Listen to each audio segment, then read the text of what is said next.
Tamil cinema நேயர்களுக்கு அன்பு வணக்கம். வெல்கம் டு எம்டி திரை. இந்த ஷோல செருப்புகள் ஜாக்கிரதை அப்படிங்கிற தமிழ் வெப்சீரிஸ் உடைய ரிவ்யூ தான் நம்ம பார்க்க போறோம். இந்த வெப்சீரிஸ் வந்து பாத்தீங்கன்னா G5 OTT-ல அவைலபிளா இருக்கு. மொத்தமா 6 எபிசோட் ரிலீஸ் பண்ணியிருக்காங்க. ஒவ்வொரு எபிசோடுமே வந்து பாத்தீங்கன்னா ஆவரேஜா 30 to 40 மினிட்ஸ் டியூரேஷன் ஓடக்கூடியதா இருக்கு. மொத்தமா வந்து பாத்தீங்கன்னா 2 மணி நேரம் 13 நிமிஷம் ஓடக்கூடியதா இருக்கு. இந்த வெப்சீரிஸ் எப்படி இருக்கு, இந்த வெப்சீரிஸ் உடைய கதை என்ன அப்படின்னு சொல்லி பார்க்கலாமாங்க. ஒரு மாறு இடத்துல இருக்கக்கூடிய காவல்துறை அதிகாரிக்கு ஒரு போன் கால் வருது. அந்த போன் கால்ல பொருள் பத்திரம் அப்படிங்கிற மாதிரி இன்னொரு நபர் சொல்றாரு.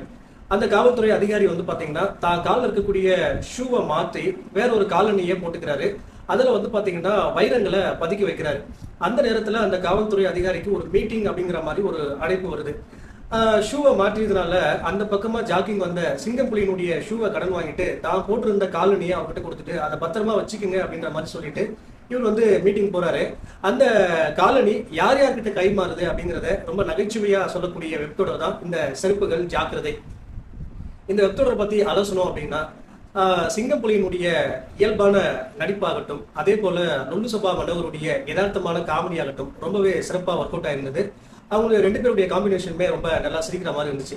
அதே போல வந்து பாத்தீங்கன்னா நாயகனா எடுத்துக்கக்கூடிய விவேக் ராஜகோபால் இவருடைய நடிப்பு வந்து பாத்தீங்கன்னா ரொம்ப அற்புதமா இருந்துச்சு. அதே போல நாயகி ஈரா அகர்வால் வந்து பாத்தீங்கன்னா அவருடைய கதாபாத்திரம் ரொம்ப அழகா இருந்துச்சு. இவ்வளவு விஷயங்கள் ரொம்ப நல்லா இருந்தாலும் ஏதோ ஒரு விஷயம் வந்து பாத்தீங்கன்னா இந்த வெப்தொடரை பார்த்து முடிக்கும் போது நல்லா இல்ல அப்படின்ற மாதிரி ஒரு ஃபீல் கொடுத்துச்சு. அதே போல இந்த வெப்தொடருடைய பின்னணி இசைகள், அதாவது பாடல்கள் எல்லாமே சுமாரா இருந்தாலும் இந்த வெப்தொடரை பார்த்து முடிக்கும் போது ஏதோ ஒரு விஷயம் வந்து பாத்தீங்கன்னா அந்த வெப்தொடர்ல இல்லை அப்படிங்கிற மாதிரி ஒரு ஃபீல் இருந்துச்சு. கதையில கொஞ்சம் கூடுதல் கவனம் செலுத்திருக்கலாம் இயக்குனர். அதே போல காமெடி கொஞ்சம் இன்னும் பெட்டரா பண்ணிருக்கலாம். அப்படி பண்ணியிருந்தாங்க அப்படின்னா இந்த வெப்தொடர் வந்து பாத்தீங்கன்னா முழுக்க முழுக்க வேற லெவல்ல இருந்திருக்கும். மொத்தமா 6 எபிசோட் முழுக்கமா வந்து பாத்தீங்கன்னா காமெடியா கொடுத்திருக்காரு இயக்குனர். மொத்தத்துல இந்த செருப்புகள் ஜாக்கிரதை நம்மளுக்கு கொஞ்சம் கடிக்குது. இந்த வெப்தொடருக்கு நான் கொடுக்குற ரேட்டிங் 5க்கு 2.5. அடுத்த வருஷத்துல சந்திக்கிறேன். நன்றி, வணக்கம்.